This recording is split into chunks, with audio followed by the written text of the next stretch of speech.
ওকে। Hello, ছোট্ট ছোট্ট ভাইয়েরা সবাই কেমন আছো? এই মুহূর্তে দেখতে পাচ্ছি মারিয়া আছো, আবির আহমেদ, আয়েশা, সিদ্দিকা, হাবিবা আছো, ফারিয়া আছো, অর্পা আছো, রুদ্র, ইয়েস, দীপ শিকদার, অর্পা, আনিকা, টয়া নাকি তয়া আমি বুঝতে পারছি না, আশ্রিকা, সামিয়া, সিনথিয়া, ওয়াসিফ। আচ্ছা আচ্ছা, আপাতত এই পর্যন্তই থাক। আমি সবার নাম যদি এখন উচ্চারণ করে বলতে যাই তাহলে দেখা যাবে যে আজকের ক্লাস কিন্তু আর শেষ হবে না। এমনিতে তোমরা বুঝতে পারছো বেশ রাত হয়ে গেছে, প্রায় 9:30 বাজে, এবং আমাদের ক্লাসটা হচ্ছে কতক্ষণ? আমাদের ক্লাস হচ্ছে 1 ঘন্টা 15 মিনিট। ইয়েস। সো 1 ঘন্টা 15 মিনিটের ক্লাস, বুঝতে পারছো প্রায় 11টা বেজে যাবে ক্লাস করতে করতে। তো সমস্যা নেই। তোমরা মোটামুটি কেমন আছো একটু আগে জানাও তো, কমেন্ট বক্সে জানাও। আচ্ছা, তোমরা যে ক্লাস 8 থেকে ক্লাস 9-এ উঠলে, একটু বলো তো যে ক্লাস 9-এর পড়াশোনা কেমন লাগছে? খুব কঠিন নাকি খুব সহজ, নাকি আসলে খুব বিরক্তিকর, কোনটা?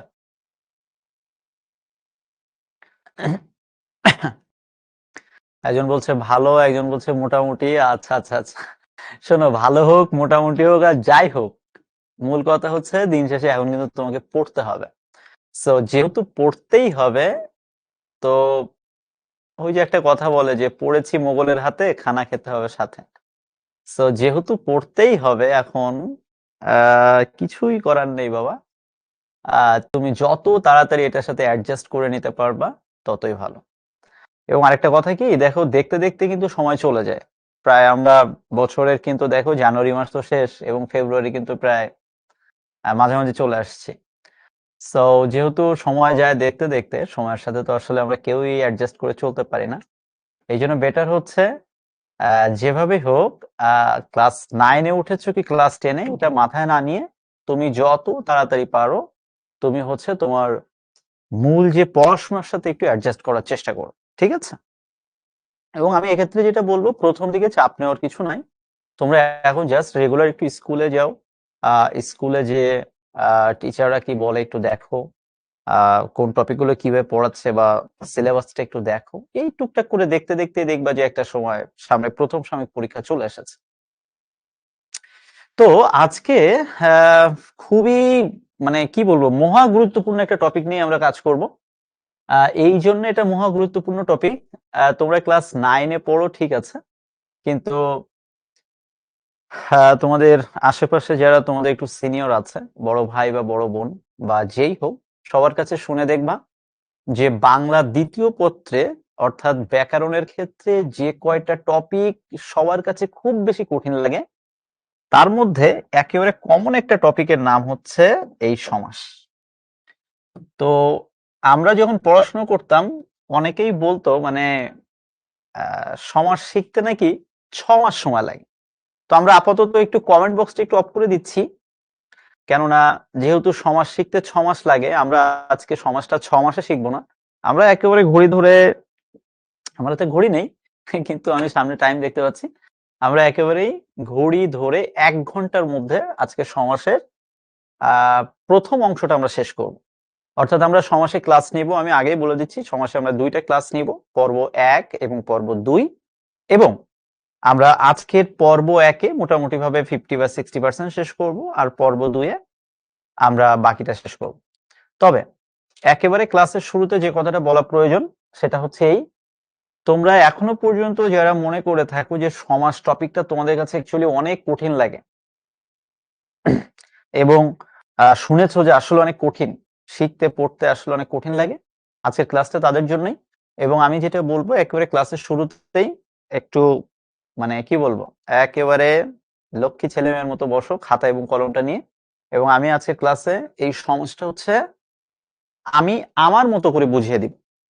এবং আমি এটুকু বলতে পারি যে আমি যেটুকু বুঝিয়ে দিব, তোমরা যদি জাস্ট এটুকু বুঝতে পারো, তাহলে আশা করা যায় যে আহ, এতেই হয়ে যাবে, এর বেশি কিছু লাগবে না। আসলে এই টপিকগুলো হচ্ছে অনেকটা ম্যাথের মতো। ম্যাথ যেমন বুঝলে যত ঘুরাই ম্যাথটা দিক না কেন, আমরা কিন্তু ঘুরিয়ে ফিরিয়ে দিলেও উত্তর করে আসতে পারি। সো একইভাবে এই টপিকগুলো ঠিক এরকম, তুমি যদি একবার এগুলো বুঝে যাও তাহলে এটা নিয়ে কোনো সমস্যা আর হবে না। তো যেহেতু আজকে সমাসের প্রথম ক্লাস, একেবারে ফ্রাঙ্কলি একটা কথা বলি, আজকের ক্লাসেই হচ্ছে আমি একেবারে সমাসের খুঁটিনাটি মূল বিষয়টা হচ্ছে একেবারে হাতে কাগজে কলমে দেখিয়ে দিব, মানে আমার মতো করে।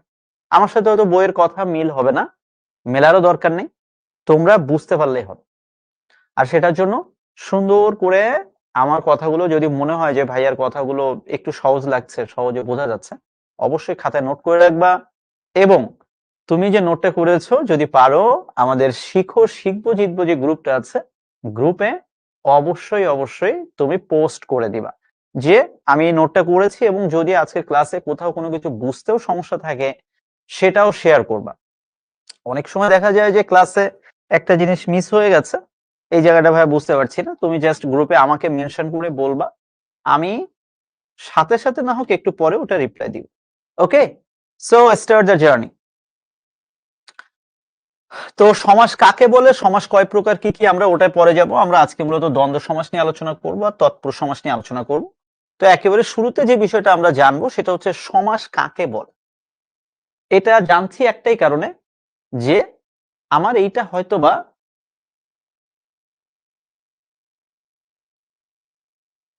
এমসিকিউ আকারে পরীক্ষায় প্রশ্ন আসতে পারে। যে পরীক্ষায় প্রশ্ন আসলো যে সমাস শব্দের অর্থটা কি, পরীক্ষায় খুব সিম্পল একটা প্রশ্ন আসলো যে সমাস শব্দের অর্থ কি। আমরা মনে রাখবো সমাস মানে হচ্ছে সংক্ষেপণ বা একাধিক পদের এক পদীকরণ। অর্থাৎ মনে করো অনেকগুলো পদ বা অনেকগুলো শব্দ নিয়ে একটা শব্দ হয়। এই যে অনেকগুলো পদ বা অনেকগুলো শব্দ নিয়ে যে একটা শব্দ হলো, এই জন্য এটার নাম হচ্ছে সংক্ষিপ্তকরণ বা সংক্ষেপণ। এখন চলো আমরা একটু দেখে আসি যে সমাস মানে সংক্ষেপণ, এটা কিভাবে সমাস মানে সংক্ষেপণ হলো। এটা এখন আমি একটু আমার মতো করে বুঝিয়ে দিচ্ছি। খুবই মনোযোগ দিয়ে ভাইয়েরা একবার বুঝবে, আমি কিন্তু বারবার এটা বুঝাবো না। এবং তোমরা বুঝতে পারছো ক্লাস যেহেতু 1 ঘন্টার ক্লাস, এটা বারবার বোঝানোর সুযোগ হবে না। জাস্ট তোমরা যদি একবার এই সমাসের ফাউন্ডেশন, এই নলেজটা বুঝতে পারো, ফান্ডামেন্টাল এই নলেজটা যদি ক্লিয়ার হয়ে যায়, তাহলে দেখা যাবে যে তুমি নিজে নিজে সমাসে বস হয়ে যাচ্ছ। তোমার কারো কাছে পড়তেও যাওয়া লাগবে না, বোঝাও লাগবে না। আর এখন আমি এই যেটা বুঝিয়ে দিব এটা হচ্ছে একেবারে সমাসের ফাউন্ডেশন। ঠিক আছে, তুমি ধরে নাও এটা বোঝা মানে সমাস তোমার 80% বোঝা হয়ে গেছে। Okay, so start the journey. So মনে করো যে আমি জাস্ট একটা এক্সাম্পল দিয়ে বুঝিয়ে দিলাম, খুবই সহজ একটা এক্সাম্পল দিচ্ছি। আমি বললাম সিংহ চিহ্নিত আসন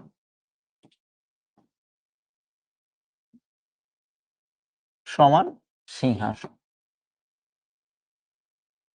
এসএসসি পরীক্ষায় বা ক্লাস 9 যাই বলি না কেন, ক্লাস 9-এ সাধারণত দেখা যায় এমসিকিউ আকারে, অর্থাৎ নৈর্ব্যক্তিক প্রশ্ন হিসেবে পরীক্ষায় প্রশ্ন থাকে। যেমন পরীক্ষায় প্রশ্ন আসবে সিংহাসন শব্দটা কোন সমাস, এটা পরীক্ষায় প্রশ্ন আসবে। বা পরীক্ষায় প্রশ্ন আসতে পারে সিংহাসন শব্দটাকে আমরা ব্যাস বাক্য করলে কি পেতে পারি, এই ধরনের প্রশ্ন আসতে পারে।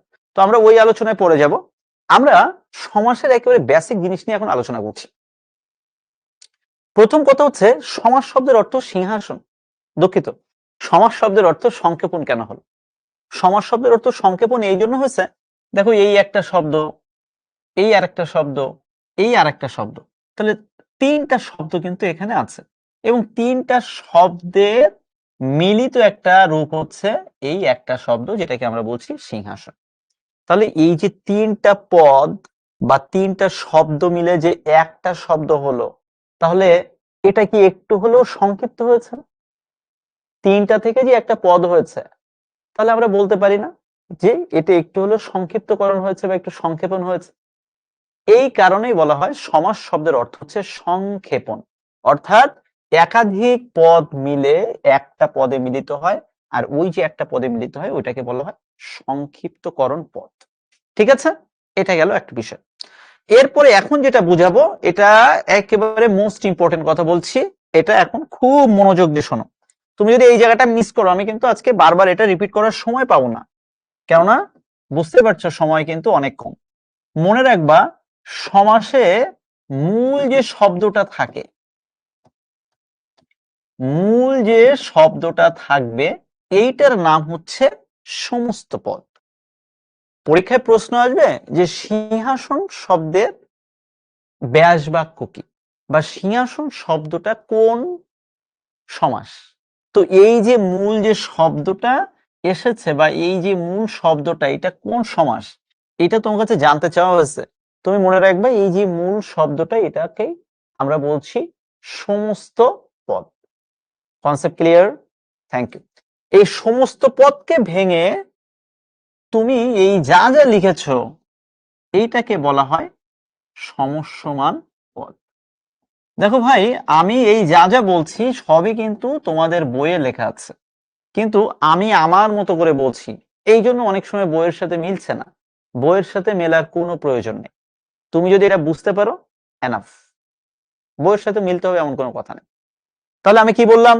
সমস্ত পদকে ভাঙলে কি পাওয়া যায়? সমস্যমান পদ। ক্লিয়ার? Thank you. এইবার যেটা মনে রাখবো আমরা, এই সমস্যমান পদের আরেকটা সুন্দর নাম আছে। এই সমস্যমান পদের আরেকটা নাম হচ্ছে ব্যাস বাক্য। সমস্যমান পদের আরেকটা নাম কি? ব্যাস বাক্য। আর ব্যাস বাক্যের আরেকটা নাম আছে, যেটাকে আমরা বলি বিগ্রহ বাক্য। ব্যাস বাক্যের আরেকটা নাম কি? বিগ্রহ বাক্য। ক্লিয়ার? Thank you. তাহলে সোজা কথা কি? সমস্ত পদকে ভাঙলে পাওয়া যায় সমস্যমান পদ।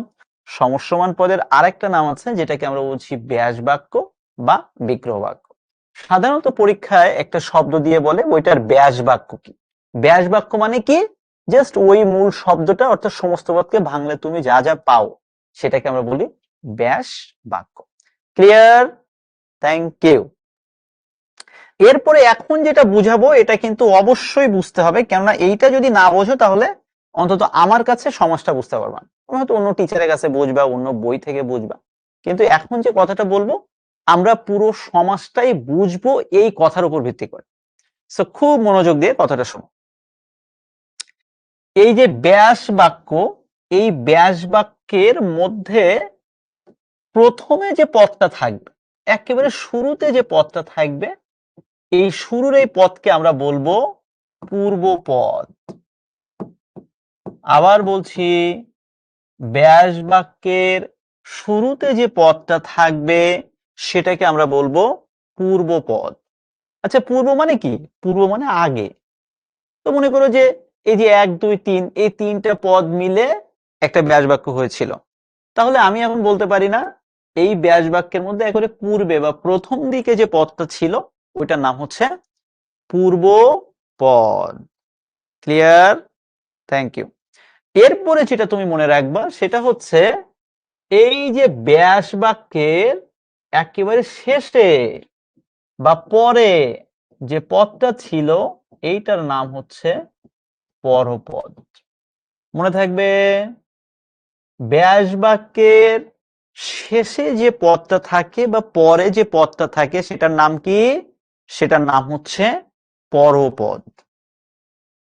আমরা সমাসটা শিখব পুরোটাই এই পূর্বপদ এবং পরপদ, এই পুরো কনসেপ্টের উপর বেসিস করে আমরা সমাসটা শিখব উইদিন অ্যান আওয়ার।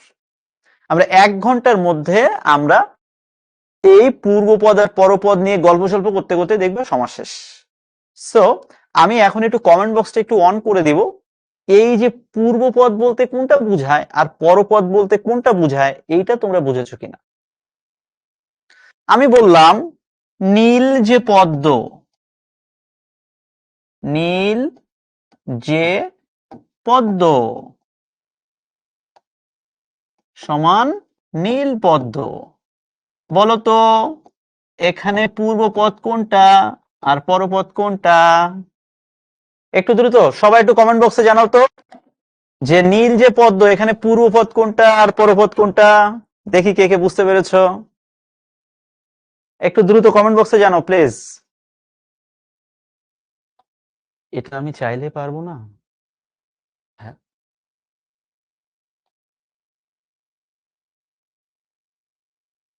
আপনাদেরকে কষ্ট দিতে চাচ্ছিলাম না। ঠিক আছে, thank you, thank you. Okay, so একটু কমেন্ট বক্সে জানাও তো, নীল যে পদ্ম, নীল পদ্ম, এখানে পূর্বপদ কোনটা পরপদ কোনটা?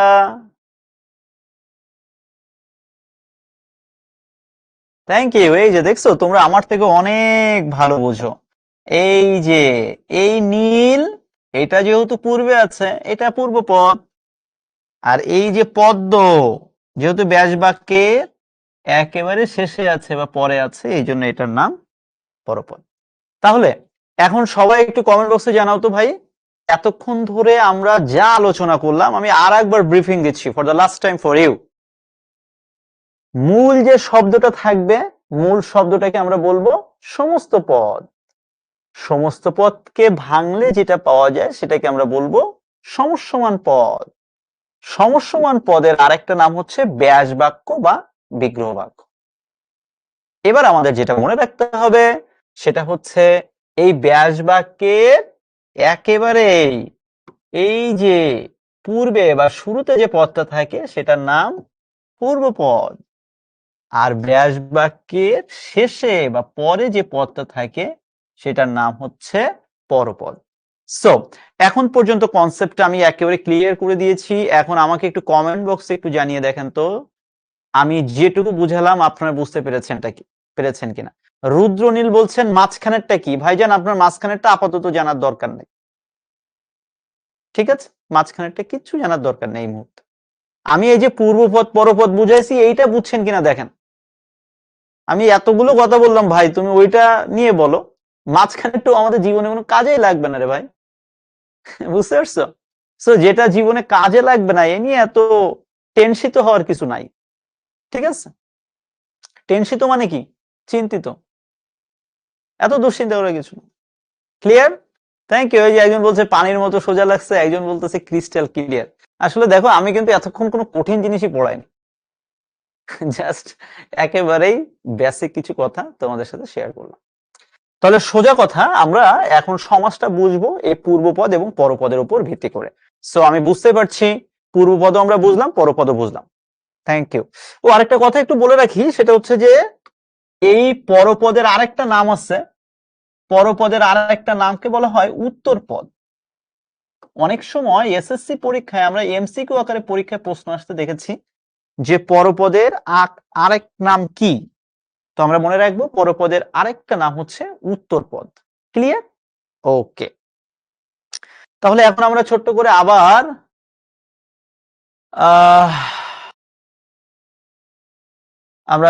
আবার হচ্ছে কমেন্ট বক্সটা একটু অফ করে দিচ্ছি। কমেন্ট বক্স অফ করার পরে এখন আমরা মূল পড়াশোনায় আবার মূল অন্য অংশে ফিরে যাই। তাহলে দেখো ভাইয়ারা, আমি এতক্ষণ ধরে যা যা বলেছিলাম তোমাদের বই থেকে আজকে বইয়ের ভাষা অনুযায়ী তোমরা এটা একবার দেখে নিবা। আমি এখন বইয়ের ভাষায় যাব না, কেননা আমার বইয়ের ভাষায় যাওয়ার কোনো প্রয়োজন নেই। কেননা আমি যা যা বলেছি ওই বইয়ের ভাষায় ঠিক বইয়ের মতো করে লেখা। আমি বলেছি ব্যাস বাক্য কাকে বলে, আমি বলেছি সমস্ত পদকে ভাঙলে যা যা পাওয়া যায় ব্যাস বাক্য। দেখো এবার ওরা কিভাবে লিখছে, ওরা লিখছে সমস্ত পদ বা সমাসবদ্ধ পদকে বিশ্লেষণ করলে যা যা বাক্য বা বাক্যাংশ পাওয়া যায় তাকে ব্যাস বাক্য বা বিগ্রহ বাক্য। দেখো তো আমি যা বলছি তাই কিনা, আমি যা বলছি ওরাও ঠিক তাই বলছে। জাস্ট দেখো আমি ওদের থেকে আরেকটু সহজ করে বললাম।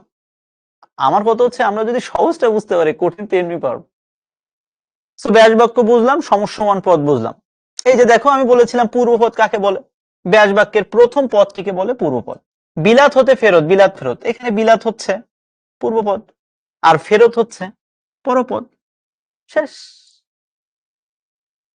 সোজা কথা হচ্ছে এইসব বিষয়গুলো এত জটিল করতে হয় না। তোমাদের সমস্যা হচ্ছে তোমাদের মাথার মধ্যে একজন ঢুকাই ফেলছে, জানিস সমাস না অনেক কঠিন। এই যে তোমাদের মাথার মধ্যে ঢুকাই দিছে একজন যে সমাস অনেক কঠিন, সমাস শিখতে 6 মাস লাগে, এই জন্য তোমার ব্রেনও ওইভাবে সিগন্যাল দেয় না। দেখবে যে কোনো একটা কাজে নামার আগে যখন আমরা কোনো না কোনো ভাবে ভয় পেয়ে যাই, দেখবে ব্রেন অনেক স্লো হয়ে যায়। কিন্তু আমরা যদি ভয় না পাই, জাস্ট আমরা একটু আমাদের মতো করে আগাই, তখন দেখবে যে একেবারে 100-100। ঠিক আছে? তুমি বুঝতেই পারবে না যে আসলে এত বড় একটা কঠিন কাজ করে ফেললাম। সেই জন্য বেটার হচ্ছে ভয় না পাওয়া। ঠিক আছে? সো এই হচ্ছে যে আমি বলেছিলাম না পরপদের আরেকটা নাম উত্তরপদ। এই যে দেখো পরপদের আরেকটা নাম উত্তরপদ। তাহলে আমরা মোটামুটি ভাবে বুঝে গিয়েছি মূল জিনিসটা। এরপরে সমাসের প্রয়োজনীয়তাটা কি, এটা আমাদের কোনো কাজে লাগবে না। জাস্ট আমি একবার একটু রিডিং পড়ে যাব, সমাস কি করে একবার রিডিং পড়ে যাব, ঠিক আছে? এর বাইরে কিছু লাগছে না। Thank you. এবার তাহলে চলো এখান থেকে আমরা এখন সমাসের যে প্রকরণটা রয়েছে এখন আস্তে আস্তে আমরা ওইদিকে চলে যাব। আমরা আজকের ক্লাসে মূলত দ্বন্দ্ব সমাস এবং তৎপুরুষ সমাস নিয়ে আলোচনা করব, আর পরবর্তী দিন ক্লাসে কর্মধারয় সমাস নিয়ে আলোচনা করব। আজকের ক্লাস যারা মিস করছো কোনো সমস্যা নেই, নেক্সট ডে কর্মধারয় সমাস হচ্ছে সমাসের মধ্যে সবচেয়ে important. I would request you don't miss the next class, because next ক্লাসে আমরা কর্মধারয় সমাস নিয়ে আলোচনা করব। এটা সমাসের মধ্যে মোস্ট ইম্পর্টেন্ট একটা জায়গা, সব ইম্পর্টেন্ট বাট এটা খুবই গুরুত্বপূর্ণ, ভবিষ্যতে প্রত্যেকটা জায়গায় এটা কাজে লাগবে। ক্লিয়ার? Thank you. নেক্সট যে বিষয়টা বলবো সেটা হচ্ছে এখান থেকে এমসিকিউ টাইপের কোশ্চেন আসতে পারে, জাস্ট এমসিকিউ টাইপের কোশ্চেন আসবে এসএসসি পরীক্ষায় বা 9-10 এর যে কোনো পরীক্ষা আসতে পারে। সমাস মূলত কয় প্রকার? তো সমাস আমরা এই মুহূর্তে তোমাদের কাছে যে নবম দশম শ্রেণীর যে ব্যাকরণ বইটা আছে এই বইয়ে আমরা সবাই জানি যে সমাস হচ্ছে মূলত 4 প্রকার। এটা তোমাদের মূল বইয়ে লেখা থাকতে পারে। আমার কথা হচ্ছে মূল বইয়ে যেটা লেখা থাকবে আমরা সেটাই উত্তর করব। যদি দেখো পরীক্ষার হলে যে 4 প্রকার, উত্তর 4 প্রকার, আর পরীক্ষার হলে যে যদি দেখো যে সমাস হচ্ছে 6 প্রকার, তাহলে উত্তর দিয়ে আসবে 6 প্রকার। তবে আমার পার্সোনাল রিকোয়েস্ট, আপনাদের নতুন বই যেটা দেওয়া থাকবে আপনারা সেটাই উত্তর করে আসবেন। আপনাদের অনেকের কাছে বই চলে গেছে, আমাকে একটু কমেন্ট বক্সে জানাবেন যে আপনাদের এই মুহূর্তে যে বই ওই বইয়ে সমাস কত প্রকার আছে, একটু চেক দিয়ে একটু কমেন্ট বক্সে জানান তো। যদি চেক দেওয়ার সুযোগ থাকে তাহলে একটু এক্ষুনি চেক দিয়ে আমাকে একটু জানান। থ্যাংক ইউ, আমি উত্তর পেয়ে গিয়েছি। আমি জানি আপনাদের সবার কাছে যে বই আছে ওই বইয়ের সমাস হচ্ছে মূলত 4 প্রকার, অথচ আপনারা জানেন আমি যখন আপনাদের মতো ক্লাসে ছিলাম আমরা কিন্তু পড়ে আসছি সমাস 6 প্রকার। তাহলে এই কথাটা আমি বলছি যে আমার বইয়ে আছে সমাস 4 প্রকার, সো সমাস 40 প্রকার হলো আমি অ্যান্সার করব না। আমরা একটু কমেন্ট বক্সটা অফ করে দিই, অনেকে উল্টাপাল্টা কমেন্ট করছো ভাই, আমি কিন্তু সব দেখতে পাচ্ছি, আমি তোমাদের নাম নেই না। একটু আগে একটা পলিটিক্যাল একটা স্ট্যাটাস দিছো, আমি কিন্তু তার নাম বলতে পারি, আমি এখন বলছি না। দিস ইজ ভেরি ব্যাড ভাইয়া, আমরা এখানে ক্লাস করছি মনোযোগ দিয়ে, এখানে কিন্তু কোনো পলিটিক্যাল এটা প্ল্যাটফর্ম না। হ্যাঁ, উল্টাপাল্টা কোনো কমেন্ট করবা না কিন্তু, ঠিক আছে ভাইয়ারা? তোমরা হচ্ছে খুবই লক্ষ্মী লক্ষ্মী ছোট ভাই বোনেরা, তোমাদেরকে আমরা কত স্নেহ করি, তোমরা ক্লাসে মনোযোগ দিয়ে কথা শুনবা, উল্টাপাল্টা কমেন্ট করতে হয় না, ঠিক আছে? সো যেটা বলতে চাচ্ছিলাম, এই যে দেখো মূল কথায় ট্র্যাকলেস হয়ে যেতে হয় উল্টাপাল্টা কমেন্ট করলে। সো যেটা বলতে চাচ্ছিলাম, বইয়ে আছে সমাস 4 প্রকার, তার মানে আমি পরীক্ষায় প্রশ্ন আসলে আমি উত্তর করে আসবো সমাস 4 প্রকার, শেষ। আর যদি আমার বইয়ে লেখা থাকে সমাস 6 প্রকার, আমি 6 প্রকার উত্তর করে আসবো। But as far as I know, last এডিশনের বই অনুযায়ী বইয়ে 4 প্রকার সময় দেওয়া আছে, তার মানে আমরা উত্তর 4 প্রকারই করে আসবো। ক্লিয়ার? Thank you. এটা নিয়ে কোনো বার্গেনিং করার কিছু নাই। নেক্সট, এর বাইরে আরো 2 ধরনের সমাস আছে, যেটাকে নিত্য সমাস বলে, প্রাদিক সমাস বলে। এটা নিয়ে আমরা পরবর্তী দিন ক্লাসে আলোচনা করব পরবর্তীতে। তো আজকের ক্লাসের যেহেতু মূল টপিক দ্বন্দ্ব সমাস এবং তৎপুরুষ সমাস, এখন আমরা আস্তে আস্তে দ্বন্দ্ব সমাসে প্রবেশ করছি।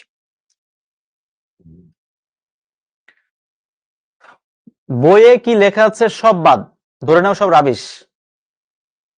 জাস্ট আমরা ক্লাসের শুরুতে সমাসের যেটা বেসিক আলোচনা করেছিলাম আমরা ওইখানে আবার এখন ফেরত যাব, এবং আমি আগামী 2টা ক্লাসে অর্থাৎ সমাসের তোমাদের ক্লাসে এই বেসিক নিয়েই কিন্তু আলোচনা করব। আমি কি বোঝাতে পারছি?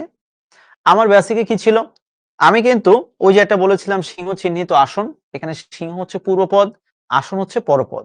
নীল যে পদ্ম, এখানে নীল হচ্ছে পূর্বপদ, পদ্ম হচ্ছে পরপদ। আমি বারবার বলছি এই পূর্বপদ আর পরপদ এইটা যদি কোনো স্টুডেন্ট ভালোভাবে ক্যাচ করতে পারে সে 100% সমাজটা বুঝবে, আর যদিও ক্যাচ না করতে পারে ও জীবনেও বুঝতে পারবে। ক্লিয়ার? যেমন মনে করো পরীক্ষায় প্রশ্ন এসেছে একটা যে বাবা মা, বাবা মা, এইটা একটা পরীক্ষায় প্রশ্ন এসেছে, এটা মূল শব্দ, এটা কোন সমাস? তো আমি সমাস করলাম মানে ব্যাস বাক্য করলাম বাবা ও মা। তাহলে এখন পরীক্ষায় প্রশ্ন আমি উত্তর যা পারি করি। এখন আমি এটা ব্যাস বাক্য করেছি। এখন কেউ যদি তোমার কাছে জিজ্ঞাসা করে যে এই ব্যাস বাক্যের পূর্বপদ কোনটা, তুমি উত্তর করতে পারবা না? অবশ্যই তুমি উত্তর করতে পারবা, আমি জানি। তুমি বলতে পারবা 100% গ্যারান্টি যে এখানে বাবা হচ্ছে পূর্বপদ আর মা হচ্ছে কি, মা হচ্ছে পরপদ। কি এটা নিয়ে কি কারো কোনো কনফিউশন আছে? এটা নিয়ে যদি এখনো কনফিউশন থাকে আমাকে জানাবা। এরপরে কিন্তু আমি এটা একবারও শুনবও না যে এটা নিয়ে কনফিউশন আছে কিনা। কেননা এর থেকেও সহজ আর কিছুই হতে পারে না। একটা শব্দের পূর্বে যেটা থাকে সেটা পূর্বপদ, একটা ব্যাস বাক্যের শেষে যেটা থাকে সেটা পরপদ। শেষ। এবার আমি যেটা বলতে চাচ্ছি সেটা হচ্ছে এই ব্যাস বাক্যের এটা পূর্বপদ, এটা পরপদ। এখন তুমি যে কথাটা মনে রাখবা সেটা হচ্ছে দ্বন্দ্ব সমাসে পূর্বপদ এবং পরপদ উভয় পদের অর্থের সমান প্রাধান্য পায়। খুবই ইম্পর্টেন্ট কথা। দ্বন্দ্ব সমাসের এই একটা কথাই মনে রাখলে যথেষ্ট। জাস্ট একটা কথা, যে ভাইয়া বলছে দ্বন্দ্ব সমাসে কি হবে, পূর্বপদ এবং পরপদ দুটোর অর্থই সমানভাবে প্রাধান্য পাবে। আমরা যখন ছোটবেলায় ছিলাম, মানে অনেকেই, মানে ছোট ভাই, মানে বাবা মা যখন বকা টকা দিত, অনেক সময় যে বলতাম, এই বলতো তোর বাবাকে বেশি ভালো লাগে নাকি মাকে বেশি ভালো লাগে। এখন যাই হোক, দেখবে আমাদের সোসাইটিতে বেশিরভাগ ক্ষেত্রে মায়ের সাথে আমাদের বন্ধনটা সবচেয়ে বেশি। আমরা মায়ের সাথে সন্তানের একেবারেই কি বলবো নারীর সম্পর্ক। এই জন্য আসলেই মায়ের সাথে আমাদের সবসময় বেড়ে ওঠা বেশি। এই জন্য মায়ের সাথে সম্পর্কটা একটা অন্যরকম। বাবার সাথে যে সম্পর্ক খারাপ তা না, কিন্তু দেখা গেল যে বাবাকে কেমন যেন অনেকে একটু ভয় ভয় পায়, একটা দূরত্ব নিয়ে থাকে। তো এখন ওই বলতাম যে মাকে বেশি ভালো লাগে। তো যাই হোক, পরে এসে যখন একটু বড় হলাম তখন বুঝলাম যে না, আসলে এভাবে বলা উচিত না। তো আমার মনে হয় তোমরাও এরকম অনেকের সময় অনেক চিন্তা ভাবনা করো, বাবা একটু বকা দেয় বা বাবা একটু রেজাল্ট খারাপ করলে অনেক কিছু বলে, কিন্তু আসলে সত্যি কথা বলতে একটা কথা আমাদের মনে রাখতে হবে যে বাবা এবং মা আসলে একে অন্যের পরিপূরক, এবং একজনের সাথে কিন্তু আরেকজনের কোনোভাবেই তুলনা করা যাবে না। ঠিক আছে? আর আসলে এই ধরনের প্রসঙ্গ তোলাটাই অবান্তর। ঠিক আছে? এটা কখনোই আমরা কখনো করব না। আর তোমরা যে কথাটা অবশ্যই মনে রাখবা, যে যে ধর্মেরই থাকো না কেন, যে বর্ণেরই থাকো না কেন, পৃথিবীতে বর্তমানে প্রচলিত প্রত্যেকটা ধর্মেই কিন্তু বাবা মাকে স্থান দেওয়া হয়েছে অনেক ঊর্ধ্বে। ঠিক আছে? তো আমি তোমাদেরকে যেটা ছোট ভাই হিসেবে বা ছোট বোন হিসেবে রিকোয়েস্ট করব, বাবা মা কষ্ট পায়, বাবা মার খারাপ লাগতে পারে, বা বাবা মা কোনো না কোনো কারণে তোমার দ্বারা আঘাতপ্রাপ্ত হতে পারে, এরকম কোনো কাজ কখনোই করবা না।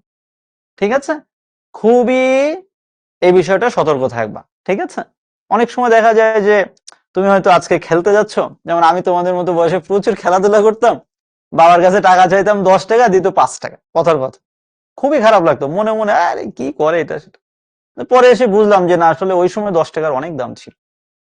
তো মূল কথা হচ্ছে যেটা, সেটা হচ্ছে যে বাবা মাকে আমরা কখনো অসম্মান তো করবোই না, বরং তারা কষ্ট পায়, তাদের খারাপ লাগতে পারে, এরকম কোনোদিন কোনো কালে মনের ভুলেও কিছু করবো না। ঠিক আছে? তো একটা কথা মনে রাখবা যে একজন স্টুডেন্ট কিন্তু শুধু পড়াশোনায় ভালো হলে তাকে আমরা কখনোই ভালো স্টুডেন্ট বলতে পারবো না। তার অন্যান্য অনেক আচার আচরণ, নীতি নৈতিকতা এবং তার মধ্যকার কিছু মানবিকতা, উদারতা, তার মানুষ হিসেবে তার যে গুণাবলী, এটা কিন্তু সাথে সাথে এনরিচ করতে হবে। তা নাহলে তুমি শুধু এই বুকিশ নলেজ, অর্থাৎ পুঁথিগত 2 লাইন পড়ে যে হ্যাঁ মুই কি হনুরে ক্লাসে ফার্স্ট সেকেন্ড, এইসব আসলে। মূল কথা হচ্ছে যে যে ভালো স্টুডেন্ট তাকে সব দিকে তার আচার আচরণও সে ভালো ফুটে তুলতে হবে। বুঝাতে পারছি? এবং পরবর্তীতে এটা বুঝবা, কেননা তোমার মতো ভালো স্টুডেন্ট বাংলাদেশে হাজার হাজার আছে, কিন্তু তোমার মতো ভালো মানুষ কিন্তু বাংলাদেশে হাজার হাজার না। এই কথাটা মাথায় রাখবো। So try to be a good man, not try to be a good student. Okay? Anyway, যেটা বলতে চাচ্ছিলাম, বাবা মাকে নিয়ে এই কথাগুলো আসলো। আমরা বাবা মাকে অবশ্যই শ্রদ্ধা করবো, সম্মান করবো, কোনোভাবে যেন তারা কষ্ট না পায়। তো এই যে একটা কথা আমি এতগুলো বলতে চাচ্ছি, এই কথাগুলোর উদ্দেশ্য কি? যে বাবা এখানে পূর্বপদ, পূর্বপদের অর্থ প্রাধান্য পেয়েছে, মা এখানে পরপদ, মায়ের অর্থ প্রাধান্য পেয়েছে। তো যে সমাসে পূর্বপদ এবং পরপদ উভয়ের অর্থ প্রাধান্য পায় সেটাকে আমরা বলবো দ্বন্দ্ব সমাস। ক্লিয়ার? একটু কমেন্ট বক্সে একটু অন করে দেই তো। এই যেটুকু বুঝালাম বুঝতে পারছো কিনা? দ্বন্দ্ব সমাস শেষ।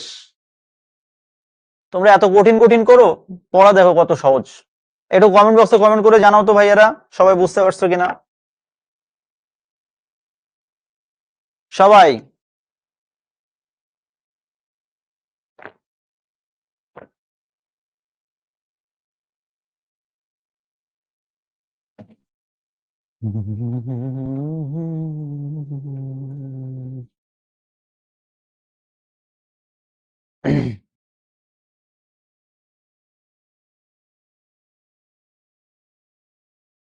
থ্যাংক ইউ, আমি মোটামুটি বুঝে গেছি, থ্যাংক ইউ। আচ্ছা শোনো, একটা ক্লাস থেকে না এর থেকেও সহজে বোঝানো যায় না। আমি সবসময় একটা কথা বলি যে দেখো ভাই, একটা ক্লাসে তুমি যদি 50 বা 60% বুঝতে পারো, I think it's more than enough. তুমি বাসায় একটু নিজের সময় দাও, বাড়িতে একটু নিজের সময় দাও, দেখবে এটা 100-এ চলে গেছে, 100%। তুমি পৃথিবীর যত ভালো টিচারের কাছে পড়ো না কেন, যদি তোমার আগ্রহ না থাকে, তুমি এটা 100% শিওর থাকো ভাই, ওই টিচারকে যদি তুমি পানি দিয়ে মিশাই গুলে খাওয়ানো হয়, কোনো কাজ হবে না। ক্লিয়ার? ওকে, আমরা কমেন্ট বক্সটা অফ করে দিচ্ছি। থ্যাংক ইউ, তোমরা মোটামুটি ভাবে বুঝতে পেরেছো, থ্যাংক ইউ। ওকে, সো যেটা বলতে চাচ্ছিলাম, পূর্বপদ এবং পরপদ দুটোর অর্থে প্রাধান্য পেয়েছে, আর যেহেতু পেয়েছে, বাহ খুব সুন্দর, আমরা এবার বুঝে গেলাম। এবার আমরা একটা কথা মনে রাখবো যে দ্বন্দ্ব সমাস বেশ কয়েক প্রকারে হতে পারে। তার মধ্যে একটা হচ্ছে মিলনার্থক দ্বন্দ্ব, সমার্থক দ্বন্দ্ব, এই যে কত কিছু আছে, এত নাটক আমার মনে রাখার দরকার নেই। তারপরেও যেহেতু বইয়ে আছে, আমরা একটু সুন্দর করে একটু বুঝে যাব। ক্লিয়ার? একবার বুঝতে পারলে দেখবে একেবারে সহজ। প্রথম কথা, মিলনার্থক দ্বন্দ্ব। আচ্ছা, মিলন বলতে কি বোঝায়? মিলন বলতে বোঝায় যে কোনো একটা সম্পর্কের বন্ধন, জাস্ট এটুকু। যে কোনো একটা সম্পর্কে আবদ্ধ হতে পারি আমরা, সেটাই হচ্ছে মিলন। ঠিক আছে? যেমন ভাই বোনের একটা সম্পর্ক, বাবা মায়ের একটা সম্পর্ক, মনে করো যে মানে ছেলে মেয়ের সাথে দাদা দাদি নানা নানির যে সম্পর্ক, আত্মীয় স্বজনের যে সম্পর্ক, দ্যাট ইজ এক একটা বন্ধন। তাহলে এই যে সকল শব্দ দ্বারা কোনো মিলন বুঝাবে, কোনো সম্পর্ক বা সৌহার্দ্য বুঝাবে, দ্যাট ইজ মিলনার্থক দ্বন্দ্ব। এটার জন্য ছেলে মেয়ে দিন রাত মুখস্থ করে। আমার কথা হচ্ছে, ও কেন মুখস্থ করবে রে ভাই? এখানে মুখস্থ করার কিছু নাই। আমি যদি মিলন শব্দের অর্থ বুঝি, তাহলে মিলনার্থক দ্বন্দ্ব বুঝবো। এখানে মুখস্থ করার কিছু নাই।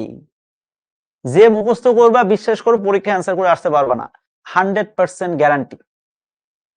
শুধু এই সাবজেক্টের ক্ষেত্রে না, প্রত্যেকটা সাবজেক্টের ক্ষেত্রে একই কথা প্রযোজ্য। আগে জিনিসটা বুঝতে হয়, তারপরে যদি মুখস্থ করার থাকে মুখস্থ করতে হয়।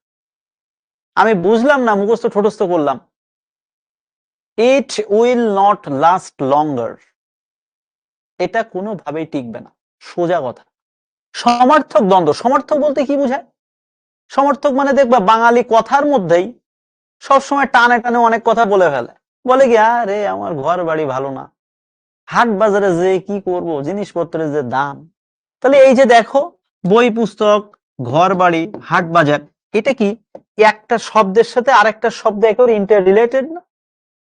মানে একটার সমর্থক হিসেবে আর একটা শব্দ অটোমেটিক আমাদের মুখে চলে আসে। আর যখন এরকম একটা সমর্থক হিসেবে আরেকটা শব্দ অটোমেটিক আমাদের মুখে চলে আসে, দ্যাট ইজ কল্ড সমর্থক দ্বন্দ্ব। শেষ। এটা কঠিন কিভাবে হয়? একেবারে সহজ। এরপরে কি বিপরীতার্থক দ্বন্দ্ব, কি পড়ে মানুষ আমি জানি না। জোয়ারের বিপরীত শব্দ ভাটা, সত্যের বিপরীত শব্দ মিথ্যা বা অসত্য। শেষ। তাহলে যখন আমি দেখব পূর্বপদ পরপদ দুটোর অর্থই প্রাধান্য পাচ্ছে এবং শব্দটা পরস্পর বিপরীতমুখী, বিপরীতার্থক দ্বন্দ্ব। শেষ। এর থেকেও সহজ আর কিছু হতে পারে না। বিরোধার্থক দ্বন্দ্ব, কিরকম বিরোধার্থক দ্বন্দ্ব? স্বর্গের সাথে নরকের একটা বিরোধ রয়েছে, এটা বিপরীত হতে পারে। ধনীর সাথে দরিদ্রের একটা বিরোধ রয়েছে, দার সাথে কুমড়ার একটা বিরোধ রয়েছে। দার সাথে কুমড়া কি? এটা মূলত একটা বাগধারা থেকে এসেছে, যে দা কুমড়ার সম্পর্ক, তার মানে বিরোধপূর্ণ সম্পর্ক। তাহলে এই যে দেখো, পরস্পর একটা শব্দের বিরোধার্থক আর একটা শব্দ, দ্যাটস এটা হচ্ছে আমরা বলছি বিরোধার্থক দ্বন্দ্ব। অর্থাৎ শব্দ দুটো পরস্পর বিপরীতমুখী হবে এবং পরস্পর একটার সাথে একটা বিরোধী সম্পর্ক। বুঝতে পারছো? আমাদের দেশে যেমন মানে দেখবা যে যে দল বিরোধী দলে থাকে, ওরে বাবা সে যত ভালো কথাই বলুক না কেন তার কথা কেউ শোনে না, অনেকটা এরকম। সংখ্যাবাচক শব্দ জাস্ট যেখানে এরকম সংখ্যা থাকবে 9, 6, 20, 25 শেষ, আর জীবনও পরীক্ষা আসবে না। সহচর দ্বন্দ্ব একবার রিডিং পড়ে যাবা, পরীক্ষা আসবে না। বহুপদী দ্বন্দ্ব, বহুপদী দ্বন্দ্ব কাকে বলে? অনেকগুলো পদ মিলে যে পদ হয় বা যে সমাস হয় তাকে বলে বহুপদী দ্বন্দ্ব। এই যে হাত, পা, নাক, কান, মুখ, চোখ, অনেকগুলো পদ মিলে হয়েছে বহুপদী দ্বন্দ্ব। এবং সরি টু সে এটা জীবনও পরীক্ষা আসবে না। দেখো আমি খুব কনফিডেন্টলি বলছি কথাগুলো আসবে না, আসলে এভাবে বলা উচিত না, পরীক্ষায় তো যে কোনো প্রশ্ন আসতে পারে। কিন্তু এটা কেন বলি জানো? মনে করো যে বিগত 10 বছর ওখান থেকে একটাও প্রশ্ন হয়নি, দ্যাটস ওয়াই আমি বলছি ওখান থেকে আসবে না। তবে you are now a student of class 9, you must have a good understanding over the topic. অর্থাৎ তুমি এখন ক্লাস 9-এ পড়ছো, তোমার এখন সবই পড়ে যেতে হবে ভাই। আমি আমার দীর্ঘদিনের অভিজ্ঞতা থেকে বলছি ওটা পরীক্ষা আসবে না। তোমার সাথে আমারে মিলাই না, আবার আমার সাথে তুমি মিলাইতে যাইও না। এখন সব পড়ে যেতে হবে, বুঝে যেতে হবে। তারপরে ওই যে ক্লাসটা পরে যখন রেকর্ডিং শুনবা, ভাই বলছিল যে এটা পরীক্ষার জন্য লেস ইম্পর্টেন্ট, পড়ার দরকার নেই। কিন্তু এখন তোমাকে বুঝে যেতে হবে, না হলে তুমি সুন্দর করে পরীক্ষা লজে ধরা খেয়ে আসবে।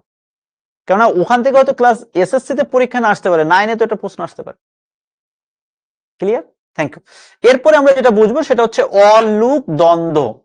অলুক দ্বন্দ্ব, দ্বন্দ্ব সমাসের যে কয়টা ক্লাসিফিকেশন আছে বা দ্বন্দ্ব সমাসের শ্রেণীকরণের মধ্যে বা শ্রেণীবিভাগের মধ্যে যে কয়টা গুরুত্বপূর্ণ, তার মধ্যে সবচেয়ে গুরুত্বপূর্ণ হচ্ছে অলুক দ্বন্দ্ব। দেখছো খুব মোস্ট ইম্পর্টেন্ট একটা কথা বললাম, কিন্তু তুমি কিন্তু মনোযোগ দিয়েই শুনলে না। Thank you. আমি আবার বলছি, দ্বন্দ্ব সমাসের যে শ্রেণীবিভাগটা এতক্ষণ পড়ালাম, এর মধ্যে সবচেয়ে গুরুত্বপূর্ণ হচ্ছে অলুক দ্বন্দ্ব। শেষ। এবার অলুক দ্বন্দ্ব কাকে বলে? জাস্ট এই শব্দটার অর্থ যদি তুমি জানো, অলুক শব্দের অর্থ হচ্ছে নয় লোপ। লোপ মানে কি?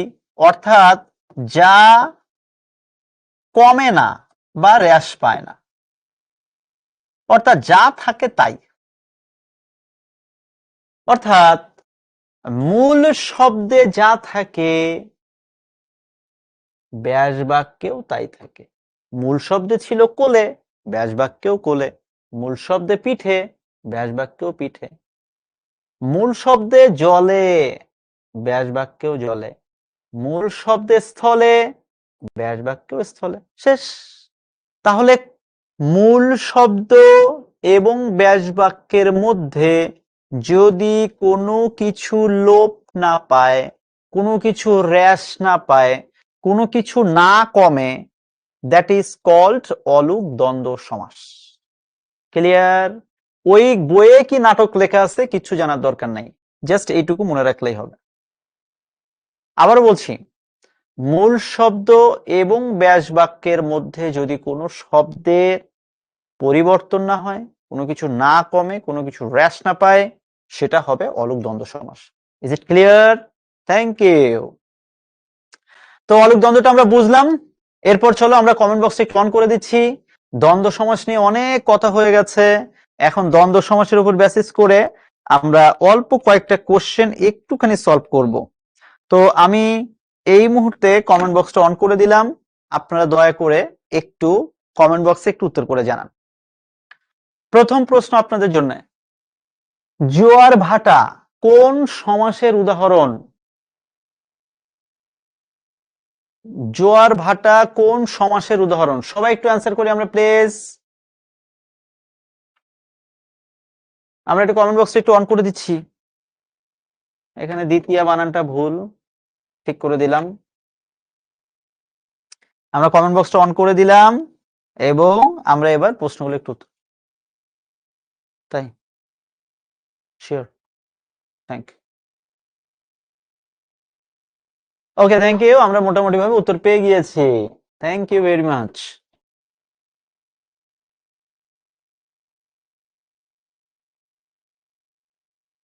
তাহলে জোয়ার ভাটা কোন সমাসের উদাহরণ? এই যে দেখছো তোমরা কত ভালো পারো, জোয়ার ভাটা দ্বন্দ্ব সমাস। এখন পরীক্ষা যদি প্রশ্ন আসতো জোয়ার ভাটা কোন দ্বন্দ্ব, সবাই একটু উত্তর করে জানাও তো কমেন্ট বক্সে।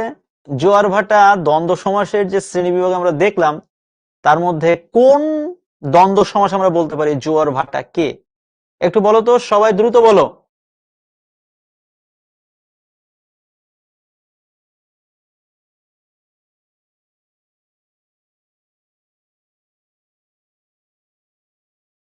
থ্যাংক ইউ, এই যে সবাই অ্যান্সার করতে পেরেছো।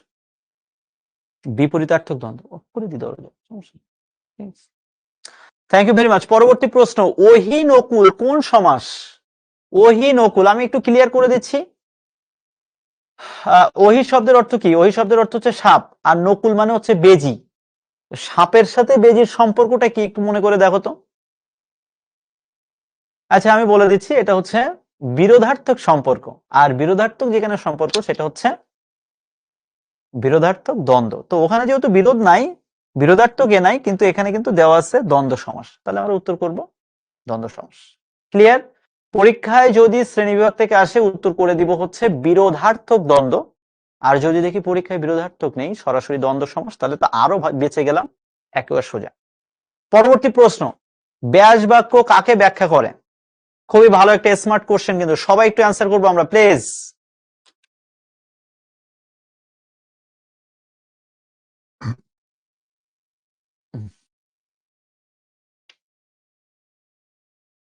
ব্যাস বাক্য কাকে ব্যাখ্যা করে? আমরা সবাই একটু উত্তর করবো প্লিজ।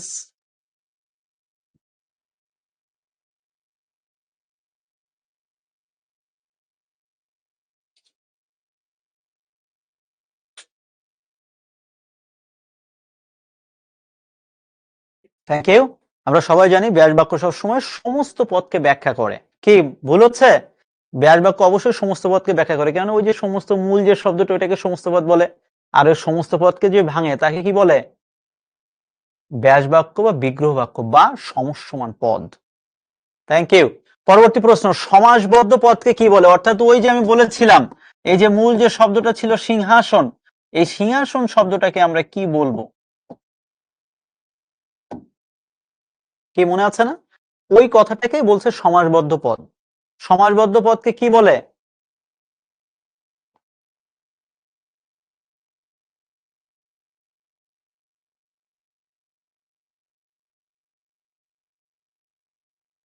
ওকে, সো সমাসবদ্ধ পদকে সবসময় আমরা বলবো সমস্ত পদ। পরবর্তী প্রশ্ন, জমা খরচ কোন শব্দ যোগে দ্বন্দ্ব সমাস?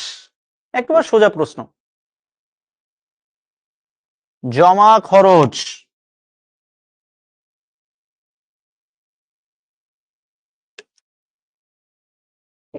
একজন একটা প্রশ্ন বারবার করছে, মা বাবা কেন অলুক দ্বন্দ্ব নয়? আপনার প্রশ্নটা খুব ভালো একটা প্রশ্ন করেছেন। বেশিরভাগ অলুক দ্বন্দ্ব সমাসে দেখবেন বিভক্তি যুক্ত থাকে, জলে স্থলে, হাতে পায়ে, একটাই একার ছিল, কিন্তু বাবা এবং মায়ে ওই ধরনের কোনো বিভক্তি বাস্তবে দেখা যায় না। দ্যাটস ওয়াই ওইটা অলুক দ্বন্দ্ব সমাস নয়। আশা করছি আপনি উত্তরটা পেয়েছেন। Thank you. জমা খরচ কোন শব্দযোগে দ্বন্দ্ব সমাস? আমরা সবাই জানি বিপরীতার্থক শব্দযোগে, কারণ আমরা জানি জমার বিপরীত শব্দ কি? খরচ। আয়ের বিপরীত শব্দ ব্যয়। ঠিক আছে, শুধু কিন্তু আয় করলে হবে না, ব্যয় করতে হবে, এটা মনে রাখবা। ভবিষ্যতে অনেক টাকা পয়সা উপার্জন করবা, তখন মনে হবে শুধু টাকা ইনকাম করি। বুঝতে পারছো? শুধু টাকা ইনকাম করলে হবে না, খরচও করতে হবে কিন্তু। আরেকটা কথা মনে রাখবা, শুধু মানে কি বলবো, দেখবা যে শুধু টাকা কামাই করলেই হয় না, ওই টাকাটা কিন্তু সঠিক জায়গায় সঠিকভাবে খরচও করতে হয়। তো যাই হোক, আমি খরচ করতে হবে। অনেকে বলে যে আসলে কি বলবো। তো যাই হোক, চলো আমরা তৎপুরুষ সমাসে চলে যাই। দেখবা আশেপাশের দিকে তাকিয়ে যে অনেক মানুষ আছে কেমন জানো, যে প্রচুর টাকা ইনকাম করে, কিন্তু তারা কেন জানি খরচ করতে চায় না। এই খরচটা একটু করা শিখতে হবে, না হলে হবে না। বুঝতে পারছো? কেননা জীবনে নিজের আত্মাকেও তো একটু সন্তুষ্ট করার দরকার আছে। অনেকে দেখবা যে শুধু ইনকাম করেই যাচ্ছে, না খেয়ে না দে, এটা ঠিক না। মিতব্যয়ী হওয়া ভালো, কিন্তু মিতব্যয়ী মানে এই নয় যে একেবারে না খেয়ে দিয়ে একেবারে শুকায় যাবো। ঠিক আছে, ওকে। সো আমরা কমেন্ট বক্সটা একটু ছোট্ট করে অফ করে দিচ্ছি। আমরা এখন যেটা নিয়ে আলোচনা করব সেটা হচ্ছে তৎপুরুষ সমাস। খুবই গুরুত্বপূর্ণ এবং অবশ্যই খুব মনোযোগ দিয়ে শুনতে হবে। আমি কিন্তু ভাই একবারই বলবো, ঠিক আছে? এই যে রাফিয়া জান্নাত বলছে কিপটা হওয়া যাবে না, হ্যাঁ ঠিক। মোরতায়েজ কামাল বলছে কিপটা, ওরে বাবারে, হ্যাঁ ঠিক আছে, আমরা কেউ কিপটা হবো না, কেমন? এখন তার মানে এই না যে হচ্ছে মানে নিজের কাছে আছে 100 টাকা আর একজনের কাছে 500 টাকা খরচ করে খাবো, এটা আবার ঠিক না। আমাদের পরিমিত ব্যয় করতে হবে, ঠিক আছে? আচ্ছা যাই হোক, এখন আমরা এদিকে আসি। তৎপুরুষ সমাস, তৎপুরুষ সমাস কাকে বলে আমার ওইসব চিন্তা পরে। আমি একেবারে শুরুতে যে কথাটা মনে রাখবো সেটা হচ্ছে, খুবই মনোযোগ দিয়ে শোনো, তৎপুরুষ সমাসে একেবারে শুরুতে যেটা আমি মনে রাখবো সেটা হচ্ছে, এই সমাসে পরপদের অর্থ কি হয়? এই সমাসে পরপদের অর্থ প্রাধান্য পায়। একেবারে সোজা কথা। ক্লাসের শুরু থেকে একটা কথাই বলছি, আজকের সমাস ক্লাসটা, পরবর্তী দিনের সমাস ক্লাসটা আমরা পুরোটাই আলোচনা করব কিসের উপর বেসিস করে? পূর্বপদ আর পরপদ। ক্লিয়ার? তাহলে পূর্বপদ আর পরপদ, তাহলে আমরা দ্বন্দ্ব সমাসে দেখলাম দ্বন্দ্ব সমাসে পূর্বপদ পরপদ প্রাধান্য পেয়েছে। এখন আমরা তৎপুরুষ সমাসে দেখলাম তৎপুরুষ সমাস এমন একটা সমাস যে সমাসে এই পরপদের অর্থ প্রাধান্য পেয়েছে। এখন পরপদের অর্থ কিভাবে প্রাধান্য পেয়েছে এইটা এখন আগে বুঝতে হবে।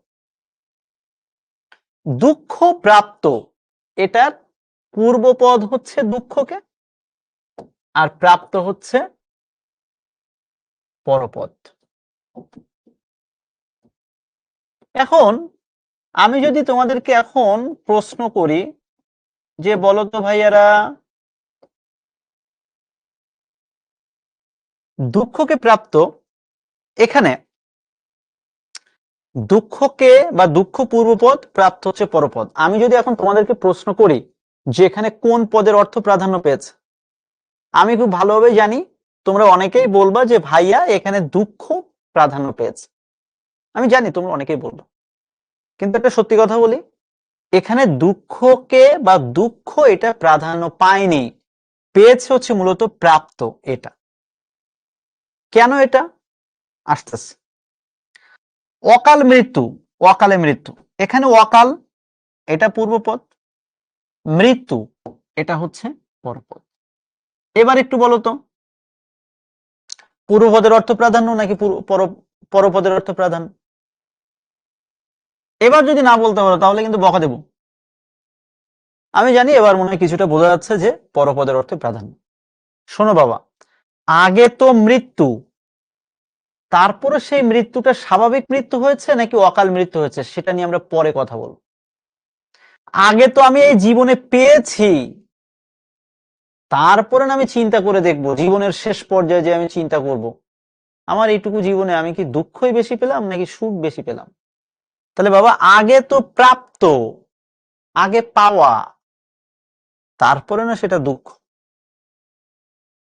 আগে তো ভুলাবো, তারপরে সেটা ছেলেকে ভুলাবো না মেয়েকে ভুলাবো নাকি বাবাকে ভুলাবো নাকি মাকে ভুলাবো পরের ব্যাপার। আগে তো রাজা, সেই রাজাটা পথের রাজা নাকি অন্য কোথাকার রাজা সেটা পরের ব্যাপার। সো খুব ঠান্ডা মাথায় চিন্তা করে দেখো, তৎপুরুষ সমাসে সাধারণত সব সময় এই পরপদের অর্থই প্রাধান্য পায়। আর প্রথম কথা হচ্ছে যে সমাসে পরপদের অর্থ প্রাধান্য পাবে সেটাই হবে তৎপুরুষ সমাস। আমি কি বোঝাতে পেরেছি? Thank you. এবং সবচেয়ে মোস্ট ইম্পর্টেন্ট কথা হচ্ছে, তৎপুরুষ সমাসে এই যে পূর্বপদ, এই পূর্বপদে সবসময় একটা বিভক্তি থাকবে। তৎপুরুষ সমাসে পূর্বপদের সাথে সবসময় কি যুক্ত থাকবে? একটা বিভক্তি যুক্ত থাকবে। এখন তুমি আমাকে বলতে পারো যে স্যার বা ভাইয়া আমি তো বিভক্তি চিনি না। যারা বিভক্তি চেনো না তাদের জন্য এই যেটা আমি এনে রেখেছি, এটা পারলে এখনই স্ক্রিনশট দিয়ে রাখো। এই বিভক্তি যদি তোমার জানা না থাকে, তৎপুরুষ সমাস থেকে পরীক্ষায় প্রশ্ন আসলে 90% পসিবিলিটি তুমি উত্তর করে আসতে পারবা না। সোজা কথা ভাই, আমি যেটা বলি খুব স্ট্রেট ফরওয়ার্ড বলি। একটু শুনতে মাঝে মাঝে মনে হয় যে মনে হয় একটু বেশি বেশি বলছি, বাট এটাই সত্যি। বিভক্তি ঠোঁটস্থ রাখতে হবে এটা, তা না হলে কারক বিভক্তিও পারা যাবে না, আর তৎপুরুষ থেকে পরীক্ষা উত্তর করার পসিবিলিটি খুবই কম থাকবে। এবং তুমি তাকিয়ে দেখো, এটা মাত্র 5 মিনিট লাগবে এটা মনে রাখতে। আমি ক্লাস 7-এ থাকতে প্রথমে এটা পড়েছিলাম, সেই থেকে আজকের দিন পর্যন্ত ওই একটা জ্ঞানই এখনো চলছে, এ পরে আর জীবনে কোনোদিন পড়িনি, সত্যি কথা। প্রথমা বিভক্তি জীবনে কাজে লাগে না, দ্বিতীয় বিভক্তি কেড়ে এরে, তৃতীয়া হইতে থেকে চেয়ে, সরি দ্বারা দিয়া কর্তৃক, তৃতীয় বিভক্তি, চতুর্থী ওই একই দ্বিতীয়ার মতো কেড়ে এরে, পঞ্চমী হচ্ছে হইতে থেকে চেয়ে, ষষ্ঠী রয়ের, সপ্তমী ইয় বা অন্তস্থীয় তে, এতে শেষ। তাহলে প্রথম কথা কি হলো, তৎপুরুষ সমাসের মূল কথা ছিল যেটা, সেটা হচ্ছে পরপদের অর্থ প্রাধান্য পাবে, পূর্ব পদে বিভক্তি থাকবে। এই যে দেখো, এই একটা বিভক্তি, এই একটা বিভক্তি, এই একটা বিভক্তি। তাহলে এখন আমরা বিভক্তির উপর ভিত্তি করে তৎপুরুষ সমাসের ক্লাসিফিকেশনটা একটু দেখে আসি, খুব মনোযোগ দিয়ে দেখবা। বই পড়া, ব্যাস বাক্য করলাম, বইকে পড়া। এবার এইটা পূর্ব পদ, এটা পরপদ। পরীক্ষায় প্রশ্ন, তুমি এখন নিজের কাছে নিজে প্রশ্ন করো, এখানে পরপদের অর্থ নাকি পূর্বপদের অর্থ প্রাধান্য পেয়েছে? অবশ্যই এখানে পরপদের অর্থ প্রাধান্য পেয়েছে। এবার দেখো, পূর্ব পদে এখানে কিন্তু সুন্দর একটা বিভক্তি আছে। এইবার এইটা কেন দ্বিতীয় তৎপুরুষ হলো? কেননা পূর্ব পদে এখানে দ্বিতীয় বিভক্তি ছিল। তাহলে তুমি যদি এটা না জানো, কে, রে, ব্যাপী, ব্যাপ্তি, ব্যাপী ব্যাপ্তিও লাগবে না, বাদ, এ নাটক বাদ। কে, রে, এরে, এই তিনটা শব্দ যদি পূর্ব পদের সাথে যুক্ত থাকে, 100% সেটা হবে দ্বিতীয় তৎপুরুষ সমাস। তাহলে বিষয়টা কি দাঁড়ালো, তৎপুরুষ সমাসে পরপদের অর্থ প্রাধান্য পেয়েছে, পূর্ব পদে দ্বিতীয় বিভক্তি ছিল, এই জন্য এটা দ্বিতীয় তৎপুরুষ। একইভাবে তৃতীয় তৎপুরুষ কেন হলো, এই যে পরপদের অর্থ প্রাধান্য পেয়েছে, ওটা গেল। আর পূর্ব পদের সাথে দেখো দ্বারা দিয়া কর্তৃক, তাহলে দ্বারা দিয়া কর্তৃকও এসেছে পূর্ব পদে, পরপদের অর্থ প্রাধান্য পেয়েছে, আমি চোখ বন্ধ করে অ্যান্সার করে আসলাম তৃতীয় তৎপুরুষ। তাহলে ওই যে একটু আগে একটা কথা বলে আসলাম, যদি আপনার তৎপুরুষ সমাস থেকে পরীক্ষায় উত্তর করার সত্যি ইচ্ছা থাকে, আপনি এখনই পারলে বিভক্তিগুলো সুন্দর করে পড়ে নেন, তা না হলে কিন্তু পরীক্ষার হলে যে এমন কনফিউজড হয়ে যাবেন, নিজেও বুঝতে পারছেন না। সো বেটার এখনই মনোযোগ দিয়ে জিনিসটা শেষ করে। এবং আমি গ্যারান্টি দিয়ে বলতে পারি, এটা সর্বোচ্চ হলে ভাই তোমার, মানে তুমি যদি একেবারে মনে করো ডাল স্টুডেন্টও হও, ধরে নিচ্ছি যে তোমার থেকেও খারাপ স্টুডেন্ট কেউ নাই পৃথিবীতে, তোমার 10 মিনিট লাগবে পড়তে, আর 10 মিনিটের বেশি হলে পড়ার দরকার নেই। ঠিক আছে, এটা আমার চ্যালেঞ্জ থাকলো তোমাদের সাথে, 10 মিনিটের বেশি বিভক্তি পড়া লাগে না, 5 মিনিট লাগতে পারে সর্বোচ্চ। আচ্ছা, এবার একটা বড় সমস্যা, সেটা হচ্ছে চতুর্থী তৎপুরুষ কখন হবে, এই একটা খুব বড় ঝামেলার জায়গা। একটু মনে রাখতে হবে, এই দ্বিতীয় বিভক্তি যা, চতুর্থী বিভক্তি তাই। তাহলে এখন প্রশ্ন হচ্ছে, কখন দ্বিতীয় তৎপুরুষ হবে আর কখন চতুর্থী তৎপুরুষ হবে, এটা হচ্ছে একটা বিগ কোশ্চেন। থাক, এখন নাই, আমরা একেবারে শেষ পর্যায়ে যেয়ে অন করে দিব 5 মিনিট। হ্যাঁ, আসা। সো এই যে চতুর্থী তৎপুরুষটা কখন হবে, আপনি শুধু একটা কথা মনে রাখবেন, যদি এমন কোন শব্দ দেখেন যে শব্দে একেবারে সত্য ত্যাগ করে, নিঃস্বার্থভাবে কোনো কিছু ত্যাগ করে দেওয়া হয়েছে।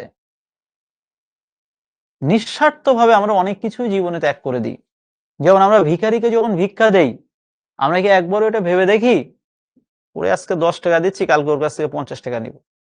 No, never and ever we think about this. So যখন কোন শব্দে আমরা দেখব যে সম্প্রদান করেছি বা কোনো কিছু সত্য ত্যাগ করে দিয়েছি, ওই বিষয়টার প্রতি আমার কোনো প্রকার কোনো ইন্টারেস্ট নেই, তখন সেই ক্ষেত্রে হবে চতুর্থী তৎপুরুষ সমাস। আমি কি বোঝাতে পেরেছি? যেমন অনাথদের জন্য আশ্রম, এই যে অনাথদের অর্থাৎ এতিমদের যখন আমরা কোনো কিছু দান করি, অনেক সময় এতিমখানায় অনেকে অনেক কিছু দান করে, তো এতিমখানায় যখন আমরা কোনো কিছু দান করি, আমরা কি এটা কখনো চিন্তা করে করি যে ওই এতিমকে আজকে আমি 1 বস্তা চাল দিলাম, কালকে 10 বস্তা নিয়ে আসবো? নো। আর যদি কারো এরকম চিন্তা থাকে, আমার মনে হয় ওর মধ্যে কোনো মনুষ্যত্ব নাই।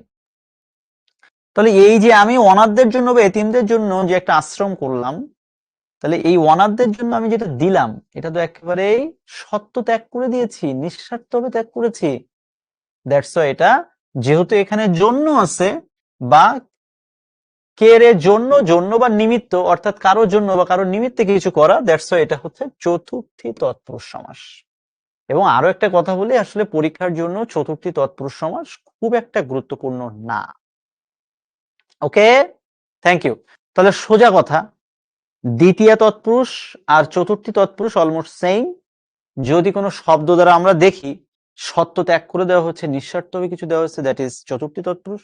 আর শর্ত ত্যাগ না করলে, শর্ত না, সত্য ত্যাগ না করলে সেক্ষেত্রে হবে দ্বিতীয় তৎপুরুষ সমাস। পঞ্চমী, হতে, থেকে, সে পূর্বপদে আছে এবং পরপদের অর্থ প্রাধান্য পেয়েছে, দ্যাটস ওয়াই এটা হচ্ছে কি পঞ্চমী তৎপুরুষ সমাস। ষষ্ঠী তৎপুরুষ সমাস, পরপদের অর্থ প্রাধান্য পেয়েছে, পূর্বপদে ষষ্ঠী বিভক্তি যুক্ত হয়েছে। এখন ষষ্ঠী বিভক্তি যদি আমি এটা না জানি যে র এবং এর এটা হচ্ছে ষষ্ঠী বিভক্তি, তাহলে আমি জীবনে উত্তর করে আসতে পারবো। কবি গুরু, কবিদের গুরু, তাহলে কবিদের র। চায়ের বাগান, র, চা এর, র এর, এই যে হয়ে গেল, দ্যাট ইজ ষষ্ঠী তৎপুরুষ। সপ্তমী তৎপুরুষ সমাস, কেন সপ্তমী? আমরা মনে রাখবো এ, ইয় বা অন্ত্যেষ্টিতে যদি ব্যাস বাক্যে পূর্ব পদের সাথে সংযুক্ত থাকে, দ্যাট ইজ সপ্তমী বিভক্তি বা সপ্তমী তৎপুরুষ সমাস হয়ে গেল। এখন কেউ যদি এটা না জানে যে এ মানেই হচ্ছে সপ্তমী তৎপুরুষ, সপ্তমী বিভক্তি, তাহলে তার পক্ষে উত্তর করে আসা সম্ভব হবে না। ক্লিয়ার? Thank you. এখন আমরা যেটা আলোচনা করব এটা হচ্ছে তৎপুরুষ সমাসের মধ্যে সবচেয়ে গুরুত্বপূর্ণ, নং তৎপুরুষ সমাস বা ন তৎপুরুষ সমাস। যে যা পারে বলুক, কিচ্ছু যায় আসে না। আমি এখন আপনাদেরকে এটা খুব শর্টকাটে বুঝিয়ে দিচ্ছি এবং ক্লাসও দেখতে পাচ্ছি আস্তে আস্তে শেষ পর্যায়ে চলে আসছে। আপনারা খুব মনোযোগ দিয়ে এটা বুঝে নেন।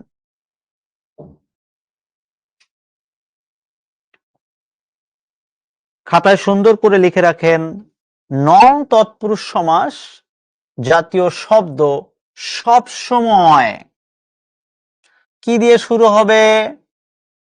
বলছি, নং তৎপুরুষ জাতীয় শব্দ বা সমাস সব সময় অ বা ব দিয়ে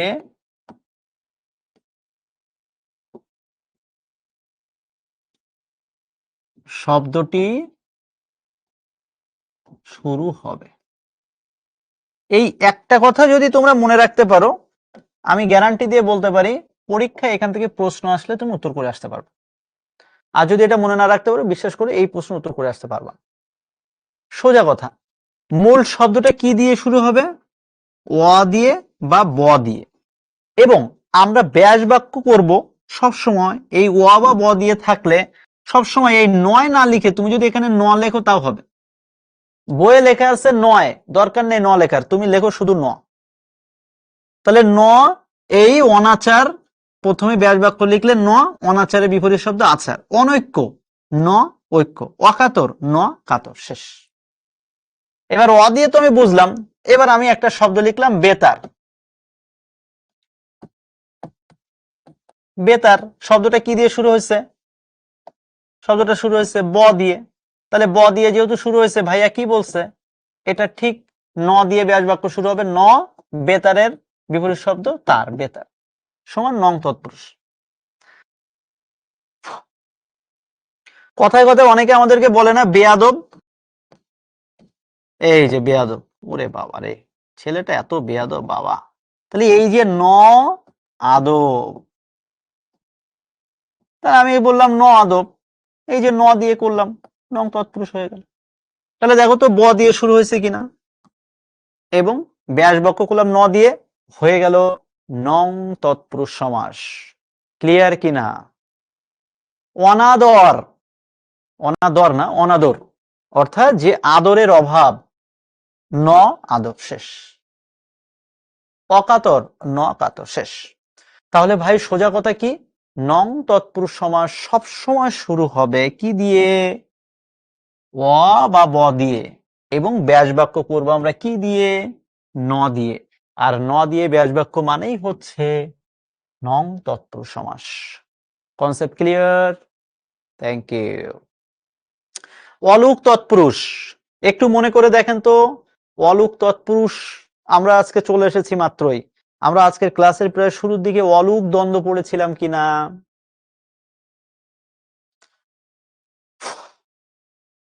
পড়েছিলাম। অলুক দ্বন্দ্বে আমরা কি বলেছিলাম, ব্যাস বাক্যে যা যা থাকে মূল শব্দ তাই তাই থাকে। ব্যাস বাক্যে ছিল কলের, মূল শব্দে কলের। ব্যাস বাক্যে ছিল গান, মূল শব্দে গান। মূল শব্দে ছিল ঘিয়ে, ব্যাস বাক্যেও ঘিয়ে। মূল শব্দে ছিল ভাজা, ব্যাস বাক্যেও ভাজা। হয়ে গেল। তাহলে কি হলো, ওই অলুক দ্বন্দ্ব বুঝলে অলুক তৎপুরুষও বোঝা যায়। তাহলে এখন তুমি আমাকে বলতে পারো যে ভাইয়া আমি অলুক দ্বন্দ্ব অলুক তৎপুরুষ কি করে বুঝবো, কোনটা অলুক দ্বন্দ্ব কোনটা অলুক তৎপুরুষ? এটার একেবারে শর্টকাট সমাধান হচ্ছে,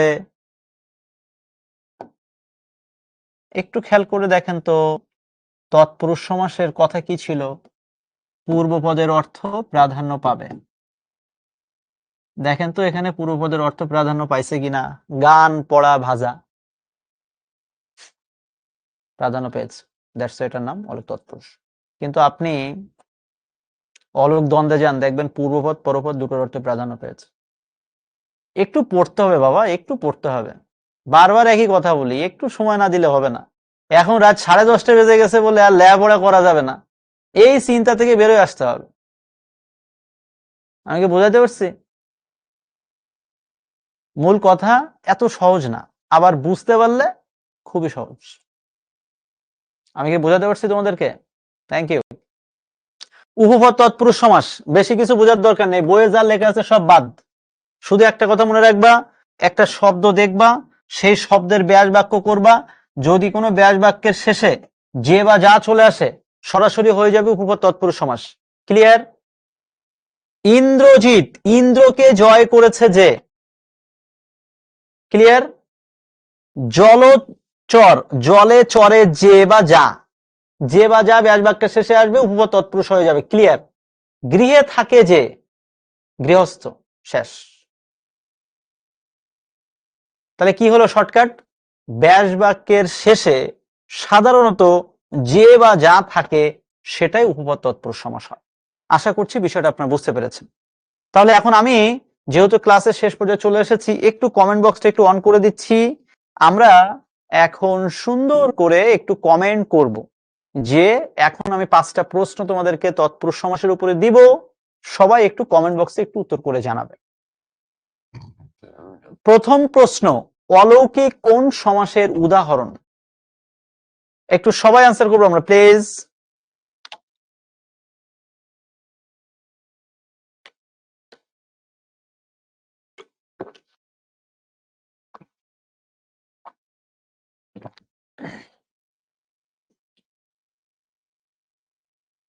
অলৌকিক কোন সমাসের উদাহরণ? একটু আগে 5 মিনিট আগে পড়ায় আসছে, তুমি যদি এটা উত্তর না করতে পারো ভাই, আজকে ক্লাসে এত কষ্ট করে এত সময় নিয়ে তোমরা আছো, থাকাটা পুরোটাই বৃথা। এবং আমি যত সহজে আস্তে আস্তে ধীরে ধীরে বুঝাইলাম, এর পরেও যদি ভুল হয়, এটা আমি আমার ব্যর্থতা, এখানে তোমার কোনো ব্যর্থতা নাই। আমি কি বলছি রে ভাই, ওয়া দিয়ে শুরু হবে, ব দিয়ে শুরু হবে, সোজা কথা নং তৎপুরুষ হয়ে যাবে, শেষ। দেখো ও আর ব দিয়ে শুরু হয়েছে কিনা।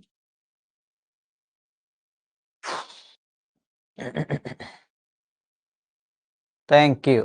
পরবর্তী প্রশ্ন, চা বাগান কোন সমাস? এই সমাসের উত্তর করতে গেলে কি করতে হবে, তোমাকে অবশ্যই বিভক্তি সম্পর্কে ধারণা রাখতে হবে, তা না হলে হবে না। মোহাম্মদ রাসিল বা যাই হোক নামে একজন বলছে বিভক্তি স্লাইডটা একটু দেখান। ভাই বিভক্তি তোমার বইয়ে আছে, বই থেকে একটু দেখে নিও ভাই। আমি ওই সময় বারবার বলছিলাম যে বিভক্তিগুলো পড়বা, ওটা সমস্যা না, তুমি ক্লাসের শেষে একবার দেখে নিও। আমাদের তো এই ক্লাসের শেষে রেকর্ডিংটা থাকে। দেখো কত সুবিধা তোমাদের, এখন পড়াশোনার সুবিধা হয়েছে। আমার ক্লাসটা মিস হয়েছে, জাস্ট ওটা দেখে নাও। ক্লাসের ওই অংশটা মনে হয়েছে গুরুত্বপূর্ণ, ওই জায়গাটা টেনে পড়ে দেখে নাও। এর থেকে তো আর কিছু সুবিধা লাগে না। চা বাগান কোন সমাস? চায়ের বাগান মানে চা বাগান। তাহলে এই যে চায়ের বাগান, কথা কি ছিল? চা এর, র বা এর এসেছে, তাহলে এর মানে কি? এর মানে হচ্ছে ষষ্ঠী বিভক্তি। শেষ।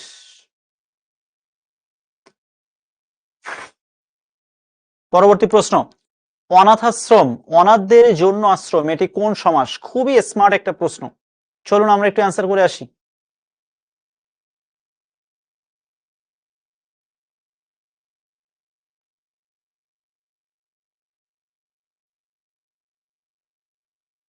একজন বলছেন অলুক তৎপুরুষ সমাসে ভুল করেছি।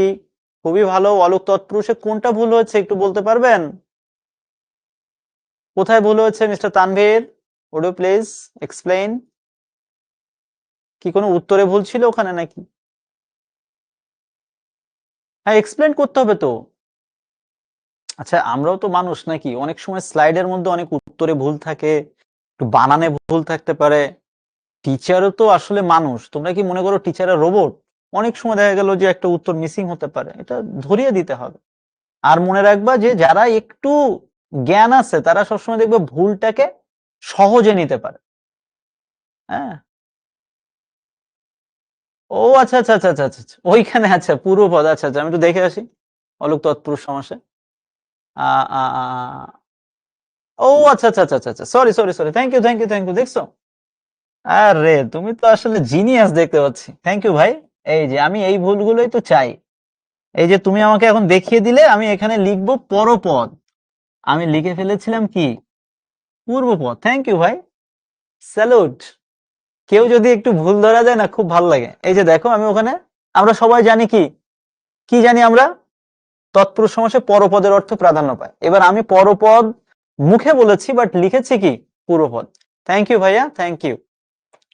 এই যে ভুলটা, এই ভুলটা কেন হলো বলো তো? এটা হচ্ছে স্লিপ অফ পেন। অনেক সময় মানুষ দেখবা যে মনের অগোচরে এই ভুলগুলো করে ফেলে, আর এগুলো তোমরা অ্যালার্ট থাকলে কিন্তু এটা ধরে দিতে পারবা। ঠিক আছে। অনাথ আশ্রম কেন এটা চতুর্থী তৎপুরুষ?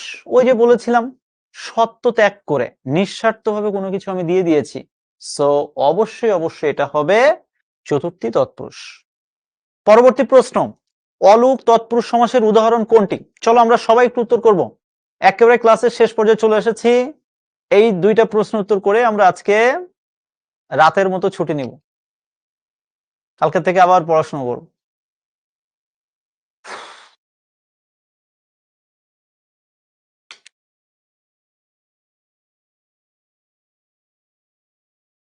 Thank you. অলুক তৎপুরুষ সমাস হচ্ছে তেলে ভাজা, অর্থাৎ পূর্বপদ এ তেলে, সরি পূর্বপদ না, এখানে কোনটি ষষ্ঠী তৎপুরুষ সমাস উদাহরণ? ষষ্ঠী তৎপুরুষ সমাসের আমি বিভক্তিটা আগে জানিয়ে দিচ্ছি, যে ষষ্ঠী তৎপুরুষ সমাসের বিভক্তি হচ্ছে র এবং এর। তাহলে দেখো তো এই মূল শব্দগুলোর মধ্যে র এর দিয়ে ব্যাস বাক্য করা যায় কোনটা? যেটার করা যাবে সেটাই হচ্ছে উত্তর।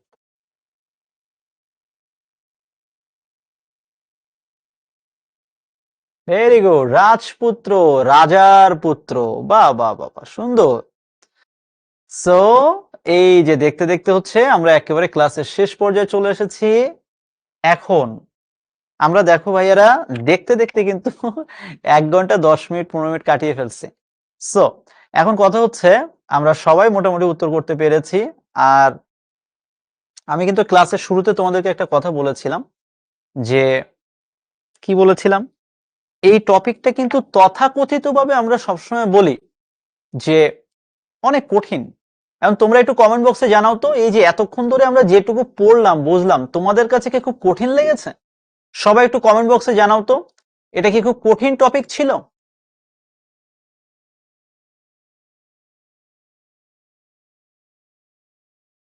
ইয়েস, আমার মনে হয় যে এর থেকেও সহজে আসলে আর বোঝানো সম্ভব না। আমি একটা ক্লাসে সবসময় একটা কথা বলি যে একটা ক্লাস থেকে তুমি যদি 50% বা 60% বুঝতে পারো, আমার মনে হয় এটা একটা হিউজ অ্যাচিভমেন্ট তোমার জন্য। তুমি বাকিটা কি করো, একটু বাসায় সময় দাও, দেখবে অটোমেটিক ভাবে ওটা 100% হয়ে গেছে। এখন তুমি যদি বাসায় সময় দাও, তখনই বুঝবা যে এটা কোন বিভক্তি, ওইটা কেন হলো, ওইটা পূর্বপদের কেন অর্থ হলো, পরপদের কোনটা অর্থ হলো। মানে মূল কথা হচ্ছে যে একটু বাসায় সময় দিতে হবে, একটু বাড়িতে নিজের সময় দিতে হবে, তা নাহলে হবে না। বুঝতে পেরেছো? এই যে একজন বলছে 80% ক্লিয়ার, থ্যাংক ইউ, আমি তোমার সাথে একমত। 100% ক্লিয়ার হওয়ার দরকার নাই, 80% মানে অনেক। একটা ক্লাসে 80% মানে তোমরা বোঝো, বাড়িতে তুমি একটু আধা ঘন্টা সময় দিলে দেখবে এটা শেষ। তাহলে আজকে এ পর্যন্তই। তোমরা সবাই ভালো থেকো, সুস্থ থেকো। আর আজকের ক্লাস নিয়ে এই টপিকগুলো নিয়ে কারো কোথাও কোনো কনফিউশন আছে কিনা একটু কাইন্ডলি শেয়ার করো, কমেন্ট বক্সে একটু শেয়ার করো, কারো কোথাও কি সমস্যা আছে। যদি সমস্যা থাকে তাহলে শেয়ার করো, আর যদি মনে করো যে ভাই সমস্যা নাই, তাহলে আস্তে আস্তে গুড নাইট জানিয়ে আস্তে আস্তে বিদায় নাও। আমিও আস্তে আস্তে বিদায় নিব।